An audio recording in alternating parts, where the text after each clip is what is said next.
Let's get one thing straight before we go any further. I don't like people, never really have. Nothing personal, rookie. You're sitting there with wide eyes and a new notebook, probably thinking I'm just one of those old-timers with a chip on my shoulder. Maybe I am, but I've earned it. 37 seasons on this mountain will do that to a man. You sit up here long enough with nothing but the wind and the birds for company, and eventually the rest of the world, it starts feeling distant. Fuzzy, almost, like it's behind a foggy window. You don't feel like cleaning. Name's Clive. I come back every spring, not because I have to, not for the paycheck. Us rangers, we don't get paid that much. I come back here because someone's got to be up here, someone who remembers what this place is, what it does, and what it takes. You'll learn all that soon enough. You will. But right now, you're sitting across from me in the ranger cabin with fresh boots, a brand new patch on your shoulder, and that look on your face like you're on some kind of adventure. Hell, maybe you are. That's how I felt on my first day too. I was back in, oh my gosh, 88. I was 23, same as you probably are, give or take. Thought it'd be peaceful, quiet, something simple. Didn't take long for the forest to prove me wrong, but I ain't gonna dive into all that just yet.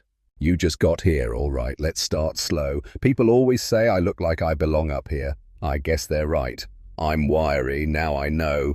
Bones like steel and skin like bark. My shoulders creak when I stretch. I know you heard it. And I've got one knee that likes to act up when rain's on the way. Think it's gonna rain in about 3 days. I live light. One pack, one radio, a mug that's probably older than you, and a cot that still smells like cedar from when I built it. No TV, no signal. The station has a large bookshelf that we're free to use. They've got all that classic paperbacks, you know, though some of them are missing half their pages. When the snow melts and the wildflowers start poking through the ash, that's when I hike up. Every year without fail, I stay until the frost bites back.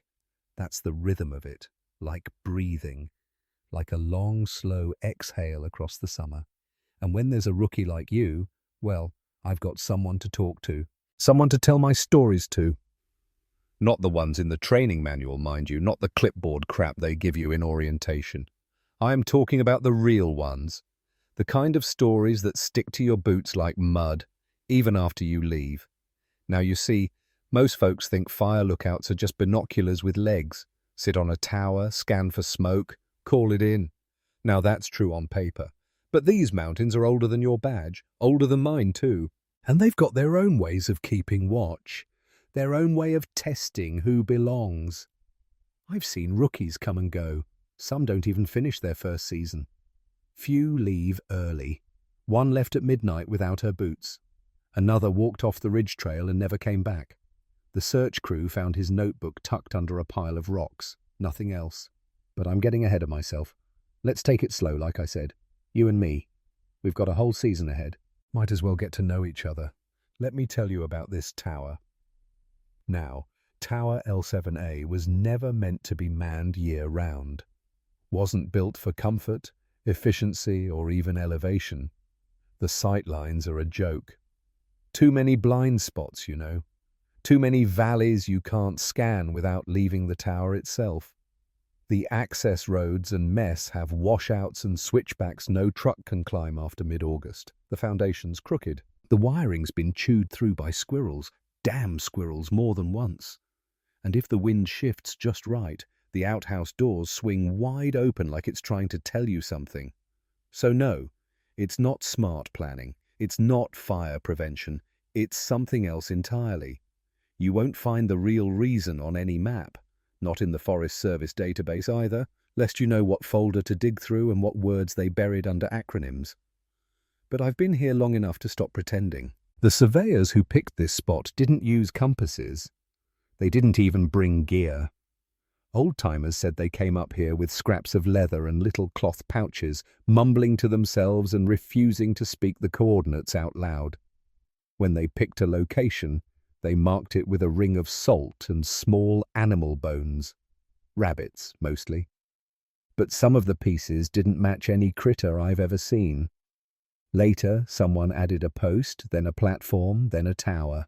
On record, L7A is a firewatch station for the northern sector.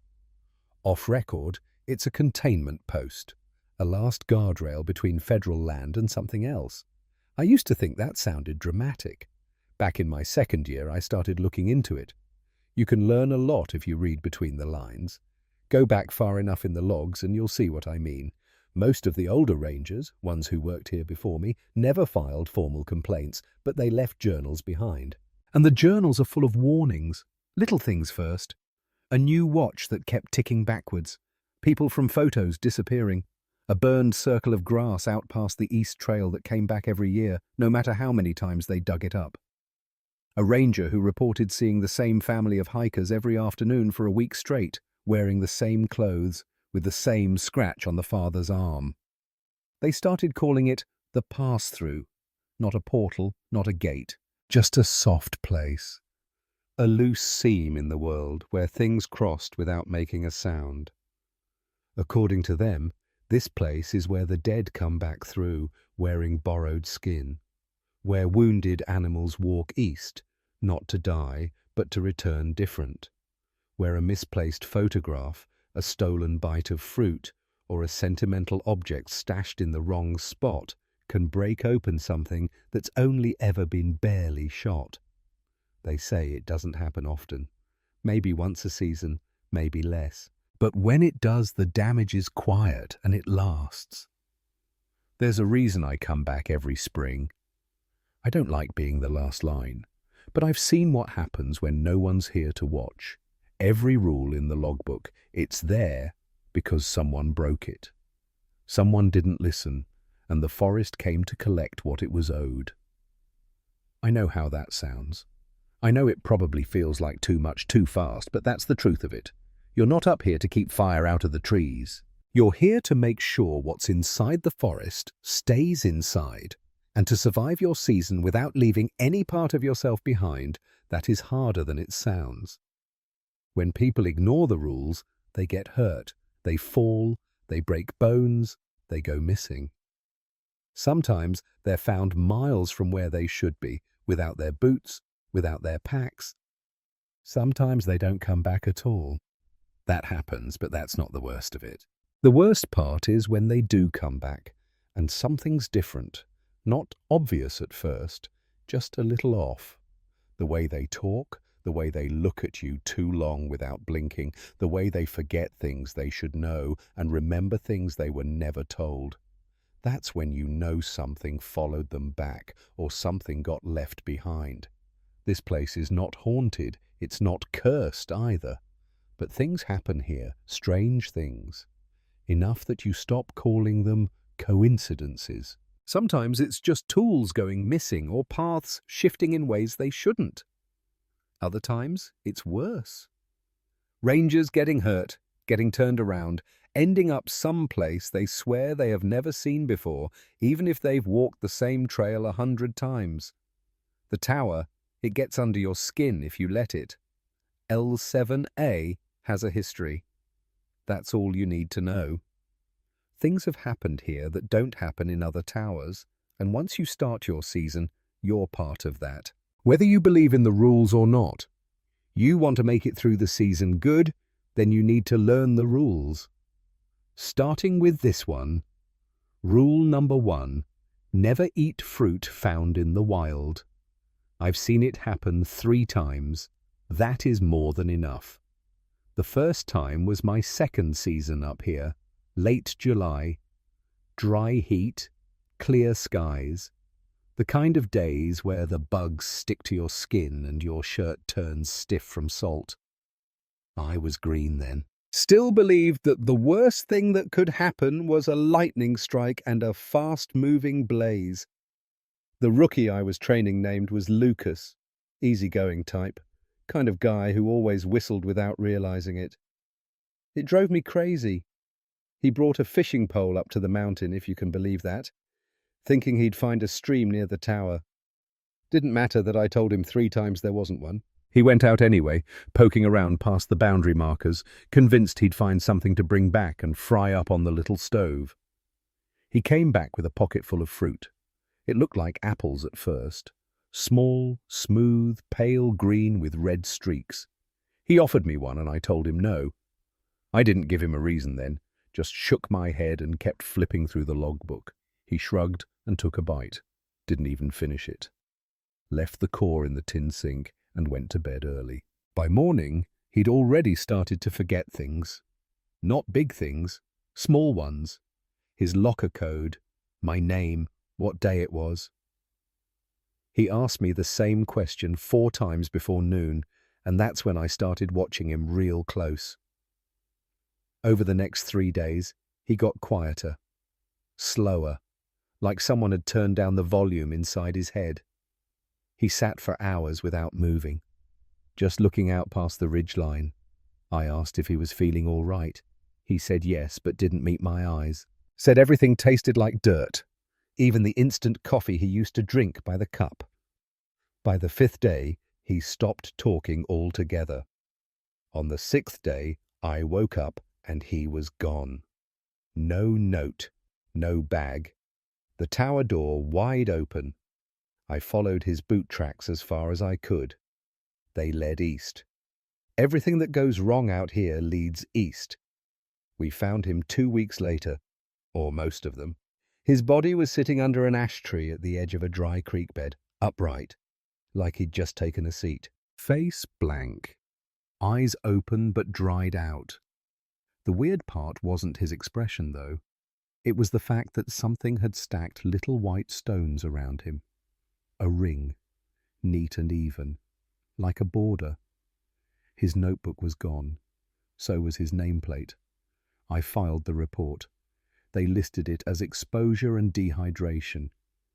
But I knew better. No berries, no apples, no wild pears. That's the rule. If it didn't come up in a crate, don't put it in your mouth. That includes the weird little orange things that look like tangerines. The red fruit with yellow fuzz. The glossy black seeds that sometimes grow in clusters near the creek.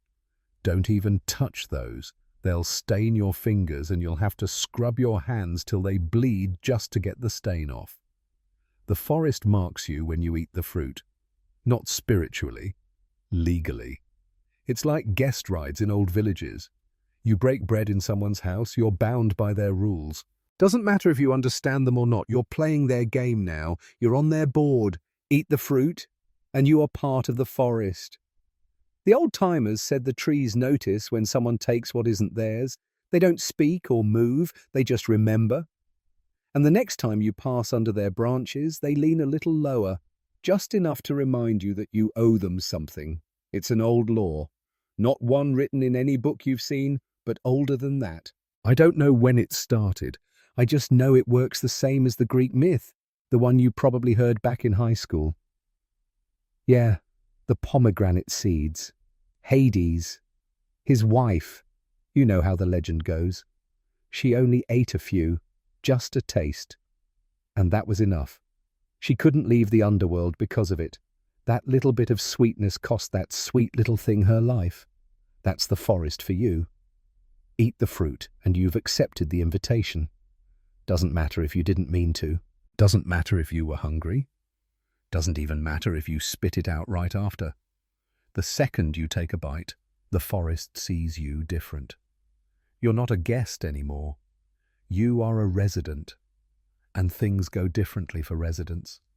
Sometimes people who break the rules get lost, even if they know the trail by heart. They'll take one step off path and end up somewhere that doesn't match the map. Sometimes they stop sleeping. They'll sit up at night, staring at the tree line like they're waiting for something. Other times they start getting sick. Nosebleeds, migraines, vomiting. Things the med team can't explain. Watches stop working. Compasses spin. There was a ranger who ignored the food rule. Thought he was being clever. Said the berries looked just like the ones back home. He only ate a few. Within 2 days he started getting dizzy. Kept losing track of conversations. He wrote the same thing in the log 3 times in a row without realizing it. By day 4, he was having full blockouts, waking up outside on the ground without knowing how he got there. No memory of the night before. He started locking himself inside the tower, but it didn't help. Things got worse. Cuts on his arms he couldn't explain. His hands shook too much to hold a pen. On day 6, he called in for a transfer. We never heard from him again. No paperwork, no forwarding info. I checked the division logs myself. It is like he was scrubbed out completely. He wasn't the first, and he will not be the last. You'll be tempted. You will. Some nights get long up here, and you'll crave something fresh. A break from cans and powdered eggs. You'll see those little berries glowing under moonlight and think they look harmless.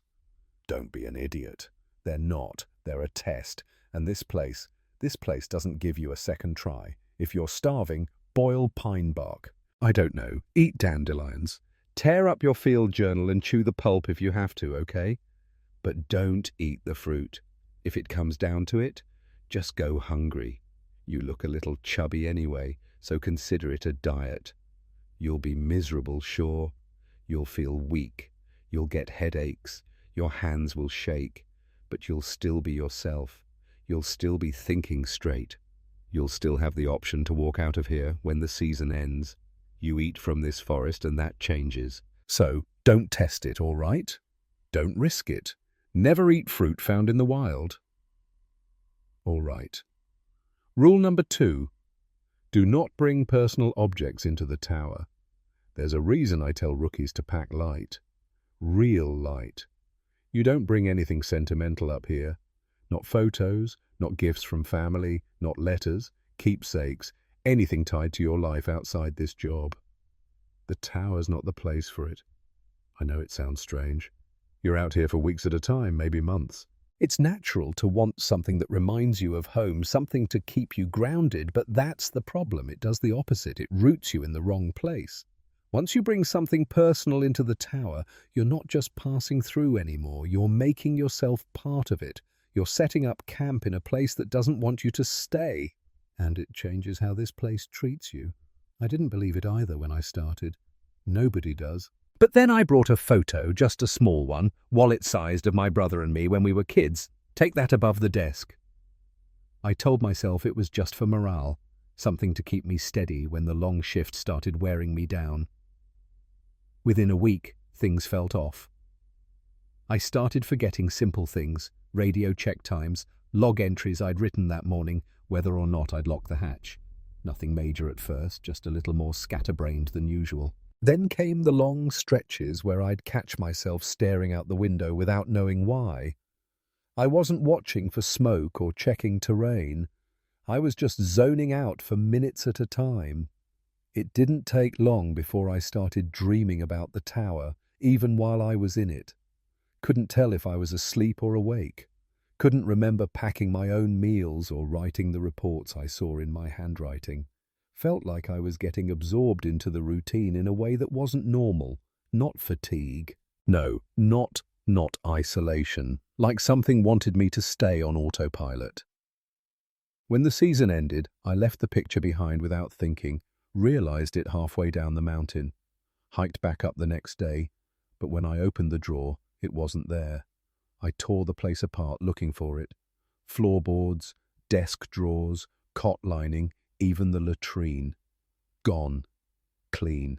When I came back the next spring, I found it tucked behind the pages of the incident logbook, a book nobody was supposed to touch in the off-season.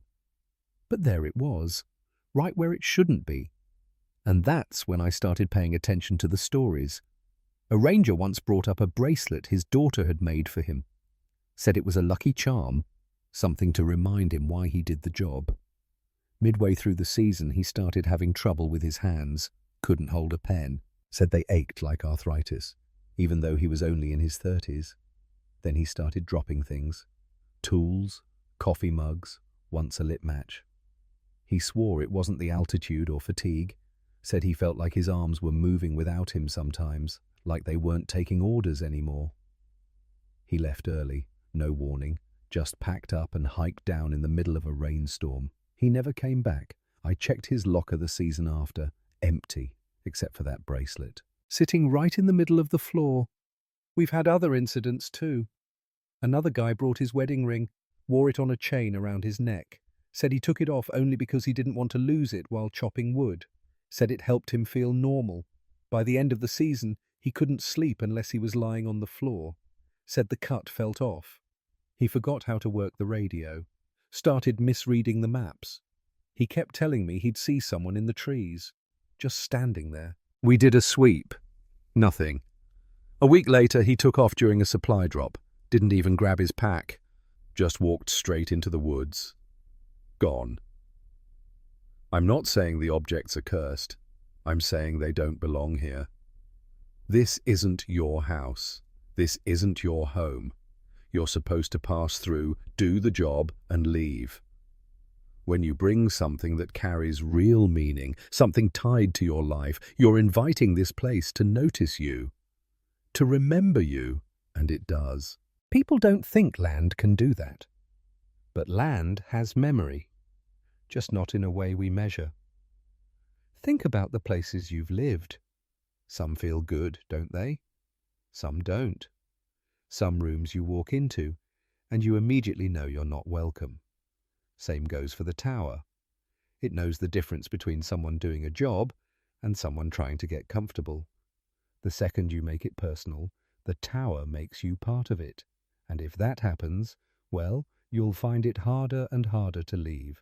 Not because something holds you back, but because you won't want to go. You'll forget why you came. You'll lose track of time. You'll stop thinking about home. Some rangers don't even remember who they were outside the job. That's not how it starts. That's how it ends. So here's what you do. All right, keep your pack clean. Bring food, clothes, a radio, and a paperback from the station's bookshelf. That is it. No photos, no keepsakes, nothing from before. Leave your life at the base of the trail. Pick it back up when you come down. Do not bring personal items into the tower. Rule number 3, do not photograph the deer. There's a rule up here, one that matters more than most. Never, ever photograph the deer. I don't mean the usual don't feed the wildlife kind of warning. They slap on brochures or trail signs. This isn't about safety or science. It's about respect, about not interfering with things you don't understand. It's about knowing when something isn't yours to touch and, more importantly, isn't yours to see. Not through a lens, not through glass, and certainly not through something that captures and freezes a moment that was never meant to be held still. There's a reason I don't keep a camera up here. It's not because I don't care about the views. You can't live in a fire tower and not appreciate what you see. Some mornings, when the sun lifts out of the valley like it's been pulled from deep water, it'll stop your breath cold. Even after all these years, even after all the things I've seen, the light turns the whole ridge gold, and for one slow minute it feels like the world is beginning again. But I still don't take pictures, especially not of the deer. The reason's not superstition, it's old truth. Older than the tower and older than the maps that pretend this place has borders. The people who lived here long before the fire service ever stuck a metal pole into the soil, before there were towers, badges, radios, they knew this rule. It was never written in a handbook or stapled to a tree. It was something you were taught, passed down in stories and warnings and hard stares when you got too curious. They had a word for the deer that show up near the tower. It didn't translate cleanly, but the closest we've got is those who walk with borrowed skin. That's what they believed the deer were. Not animals, but not a ghost either. Something in between, something passing through. Maybe there were spirits on their way somewhere. Maybe they were something else entirely. All I know is that they're not fully of this world, and they shouldn't be held here longer than they need to be. To take a picture of one, to trap its image in glass and film or digital memory, is to interrupt that passage. It's not just disrespectful, it's a kind of theft. You stop it from continuing, from finishing whatever its journey is. You turn its pause into a prison, and that comes with consequences, real ones. We used to think that snapping a picture just upset the animals, that they spooked easy like most prey do, but that's not what happens. The deer don't run when you point a lens at them. They wait, they watch, and then they do something worse. Those who ignore this rule, who take the photo anyway, don't just risk scaring off an animal. They risk a kind of reversal. What I mean is this. When you capture the deer's image, your own image becomes vulnerable. It's like a trade has been forced upon, a balance disturbed. The forest doesn't forget. And the next time someone looks for you, what they find might not exactly be you anymore. There's history behind that. Tyler was one of the early rangers to ignore the rule summer in the 90s. Summer. He brought a camera up the trail, one of those sturdy old Kodaks, and started snapping pictures of everything. Trees, clouds, birds, but mostly the deer. A whole world of them. According to the logs, he even converted the washroom into a makeshift darkroom so he could develop the film himself. That was his third week. 3 days after he finished developing the photos, Tyler was gone. Nobody saw him leave. The tower door was wide open. His boots were missing, but everything else was left behind. There were no signs of his struggle. No blood, nothing broken, just gone. When the response team went up to check, all they found was a crushed camera lens, shattered like it had been stomped or bitten. The film he left behind was warped. Some of the images were black and scorched looking. Others, they showed outlines where the deer should have been, but the shapes didn't line up right. 2 weeks later, someone saw Tyler near Lake Green, or at least someone who looked like Tyler, covered in dirt, walking barefoot, clothes hanging off him like they didn't fit right. His eyes were too wide. His skin, it looked drained out, like he'd been scrubbed of colour. He moved like he wasn't used to his own limbs. Witnesses said his mouth kept twitching, opening and closing like he couldn't figure out how to speak. That wasn't Tyler, not really, but it wore his face. A week after that, he attacked his co-ranger.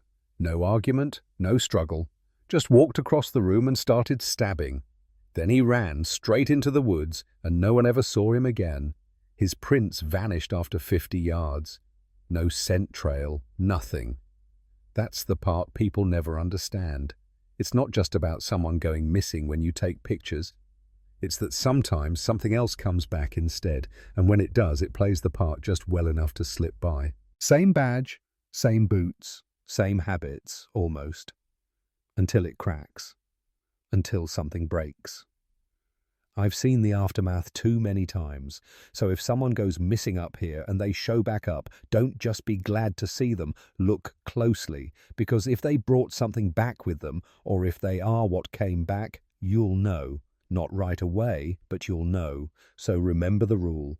Do not photograph the deer, not ever. Rule number 4. Do not track wounded animals beyond the third ridge. There's a part of the forest you're not supposed to cross, and it starts at the third ridge. You'll know it when you get there. Not because there's a sign, and not because the trees look much different, but because the birds stop singing. Things get too still. Trails don't line up with the maps. Your compass might start to drift. Once you've been out here long enough, you'll learn what it means. That's a boundary. It's not just a natural one, it's a cultural one too. A long-standing line that goes back further than this lookout tower, further than the ranger stations, and even further than the roads that cut across these hills. The people who lived on this land before us had rules about that ridge, not just advice. Rules. The stories passed down weren't just to entertain. They were there to keep people alive. According to local tradition, tribal stories that go back generations. The land east of the third ridge isn't ordinary in ground. It's not wild in a sense of untamed wilderness. It's wild in a spiritual sense. It belongs to something else. They believe that after death, a spirit didn't just vanish. It needed to walk back. That was their word for it, not a metaphor. An actual journey the soul had to complete. And the land beyond the ridge was part of that trail. They treated it like an in-between place, not the world of the living, but not fully the afterlife either. And it wasn't only for people, it was for animals too. Especially ones that were injured or killed in violence, or didn't die clean. They believe that when an animal is hurt and still has the strength to make it east of that boundary, it's not just running to hide, it's returning to where it's supposed to go. They didn't try to stop it, they didn't follow, and they sure as hell didn't try to finish it off. They didn't explain it with spirits or monsters. It was simpler than that. They said that some animals, when wounded, begin to change, and that if you see one cross that ridge, it's already stopped being what you think it is, and it's no longer prey. So when you're out walking your route, and you see an animal bleeding and moving slow, and it starts heading east, remember this. It doesn't matter how hurt it looks. It doesn't matter if you think it's suffering. Once it's past that third ridge, it's not yours anymore. Don't touch it. Don't track it. Don't do anything. Just turn around and leave it be. Do not track wounded animals beyond the third ridge. Just let them go. Well, that's it. That's all of them. Those are the rules I got for you. You follow each rule, all right? You follow it exactly, and you keep following it until the season's over and your boots are back on pavement. I know how it sounds. Some of them probably didn't sit right with you. Maybe they felt like superstition, or like they were pulled from old stories meant for another time. But out here, the stories are how we learned what worked and what didn't, what kept people safe and what got them written out of the logs. The stories came first, the rules came later. Every one of them was written by someone who saw what happened when the line got crossed. This job, when you respect it, it's one of the best out there. The quiet is real. The beauty is real. There are nights when the sky cracks wide open, and you will swear you've never seen stars that bright. There are mornings when the trees go still, and you can hear a hawk circle miles off.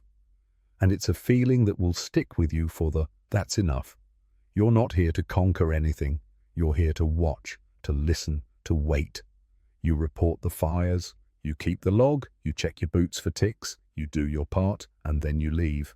Whole. That's the deal. If you're lucky, and if you listen, you'll finish your season with a notebook full of uneventful days, the kind no one ever tells stories about. That's what you want. That means you did it right. And now that we've got all that sorted out, let's keep moving. The sun's nearly down. Grab your jacket, fill the thermos. I'll get the radio warmed up. We've got our patrol ahead of us, and it is going to be a long night. Hey, I hope you enjoyed the story. I had fun with this one. If you'd like to become a member on Patreon, there's a link in the description. We do early access, and it is audiobook style. So on there, there's no music, no sound effects. It's cool. It's kind of different. Second channel, there should finally be a new story up. It's been a while because I moved, so everything's kind of a mess. But there should be a new true story video up by now when this video comes out. Thank you again for watching. Thank you for all the support. Hope everybody's doing well and have a good night.